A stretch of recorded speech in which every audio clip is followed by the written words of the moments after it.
சொந்த வீடு அமைவதற்கு இந்த 2 விஷயத்தை மட்டும் பண்ணுங்க. ஆன்மீக பரிகாரம்.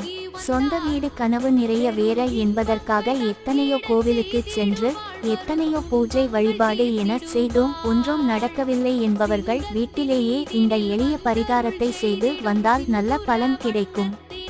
எளிமையான இந்த 2 பரிகாரங்களை செய்து வந்தால் விரைவில் சொந்த வீட்டு யோகம் அமையும். அதனால் நம்பிக்கையுடன் இந்த சக்தி வாய்ந்த வழிபாட்டிவை செய்து வரலாம்.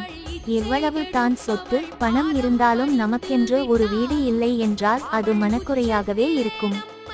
சொந்த வீடு வாங்க முடியவில்லையே என்பது பலரின் ஏக்கமாகவும் கனவாகவும் இருந்து வருகிறது. சொந்த வீடு வாங்க வேண்டும், வாங்கிய இடத்தில் விரைவில் வீடு கட்ட வேண்டும். ஏற்கனவே துவங்கி பணப்பற்றாக்குறையால் கட்டிய வீட்டின் பணிகளை முடிக்க முடியாதமால் கவலையில் இருப்பவர்கள் ஏராளம். இப்படிப்பட்டவர்கள் வீட்டிலேயே எளிமையான 2 பரிகாரங்கள்